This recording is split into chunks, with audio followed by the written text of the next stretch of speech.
नमस्कार, आपके साथ मैं हूं सपना मदेशी और आप देख रहे हैं जगत न्यूज 24। तो आइए शुरुआत करते हैं कुछ खास खबरों से। कवच प्रोजेक्ट का भव्य शुभारंभ बाल संरक्षण की दिशा में महत्वपूर्ण पहल। जन सहयोग विकास संस्थान द्वारा संचालित कवच प्रोजेक्ट का भव्य शुभारंभ आज जिले में गरिमा वातावरण में संपन्न हुआ। कार्यक्रम में विभिन्न विभागों के अधिकारी, जनप्रतिनिधि, सामाजिक कार्यकर्ता एवं समुदाय से आए प्रतिभागियों सहित लगभग 140 प्रतिभागियों की उपस्थिति रही। विशेष रूप से जिले के सभी विकास खंडों एवं 12 चयनित गाँवों से आए समुदाय के सदस्यों ने सक्रिय भागीदारी सुनिश्चित कर कार्यक्रम को सफल बनाया। कार्यक्रम में उपस्थित 12 चयनित गाँवों से आए प्रतिभागियों ने अपने अनुभव साझा करते हुए बताया कि प्रोजेक्ट उनके गाँवों में सकारात्मक परिवर्तन लाएगा। सभी प्रतिभागियों ने बाल संरक्षण के लिए सक्रिय भूमिका निभाने का संकल्प लिया। कार्यक्रम का उद्देश्य प्रवीण गोखले जी, पहल संस्था संस्थापक ने बताया कि कवच प्रोजेक्ट का उद्देश्य है बच्चों को बाल श्रम, बाल विवाह एवं अन्य जोखिमों से सुरक्षित करना, उन्हें शिक्षा से जोड़ना तथा एक सुरक्षित वातावरण प्रदान करना है। समापन कार्यक्रम का समापन धन्यवाद ज्ञापन के साथ हो, जिसमें सभी अतिथियों, प्रतिभागियों एवं सहयोगी विभागों का आभार व्यक्त किया गया। कार्यक्रम का संचालन हर्षा परमार ने किया और आभार जिला परियोजना समन्वयक जाहिद शेख ने किया। ये पहल बड़वानी जिले में बाल संरक्षण की दिशा में एक महत्वपूर्ण कदम सिद्ध होगी। सर, आज आपका परिचय बताएं, आज क्या कार्यक्रम आयोजित किया गया? नमस्कार साथियों, मेरा नाम प्रवीण गोखले है। मैं पहल जनसंख्या विकास संस्थान में सचिव के पद पे हूँ और आज का जो कार्यक्रम है, हम बड़वानी जिले को बाल श्रम और बाल विवाह मुक्त बनाना चाहते हैं। तो एक कवच के रूप में हम इसको काम करने की बात कर रहे हैं कि कैसे ये कवच के रूप में काम करेगा। और कवच की जो सुरक्षा की हम बात करते हैं कि विभिन्न विभाग, स्वास्थ्य विभाग, शिक्षा विभाग, पुलिस विभाग, एजुकेशन डिपार्टमेंट, श्रम कार्यालय, आदिजाति कल्याण विभाग, ये सारे विभाग मिलके कैसे एक बच्चे को सुरक्षा दे सकते हैं और उसके साथ साथ समुदाय कैसे उसमें शामिल हो सकता है, समुदाय कैसे उस जागरूकता और अपने आप को संवेदनशील बना सकता है, क्योंकि सभी लोग इस तरीके से प्रयास कर रहे हैं। और हम इन तीनों चारों कड़ियों को आपस में जोड़ते हुए काम करना चाह रहे हैं कि हमारा बड़वानी जिला जो है बाल श्रम और बाल विवाह मुक्त हो सके। जो मैंने अपने उद्बोधन में भी कहा था, शुरुआत में हमने बातचीत करी कि जो हमारी जादू की छड़ी 3 है।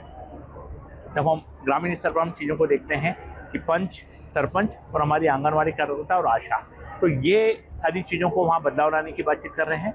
और तीसरी जो मेन कड़ी जो हमारे जैसे आप जैसे संवाददाता जो हैं, जो मुद्दों को उठाते हैं, जो अच्छा काम हो रहा है वो भी बताते हैं और जहाँ चूक रहे हैं वो भी बताते हैं, जिससे वो हमारे लिए आई ओपनर होता है कि जो अच्छा काम है वो बताते हैं तो लोग उससे प्रेरित होते हैं कि किस तरीके से वो काम किया जाए।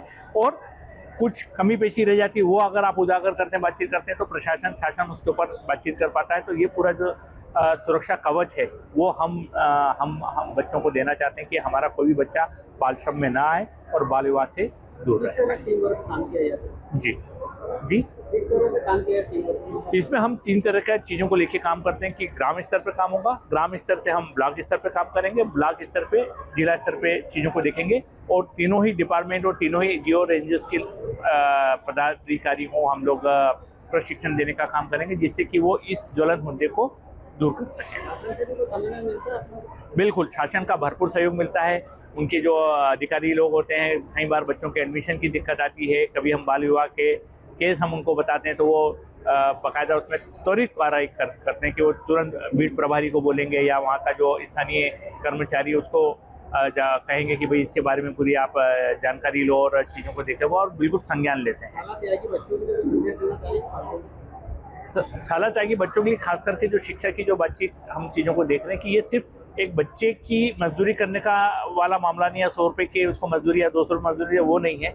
ये पूरे उसके विकास को बाधित कर देता है और वो विकास को इस तरीके से भी बाधित करने की बातचीत करता है कि अगर हम सिंपल सी बात करें कि जब विश्व स्तर पर लोग इस मुद्दे पर काम कर रहे हैं तो वो लोग क्या करते हैं कि अगर आप कुछ उत्पादन भी कर रहे हैं तो अगर उसमें बच्चों का श्रम शामिल है तो वो उत्पादन नहीं खरीदेंगे। जैसे हमारा जो बड़वानी बेल की हम बातचीत करें कि कपास और ये सब सारी चीज़ें, तो बहुत सारी अच्छी संस्थाएं हैं वो उस तरीके का कॉटन को लेने को मना कर देती है अगर बच्चे उसमें शामिल नहीं है।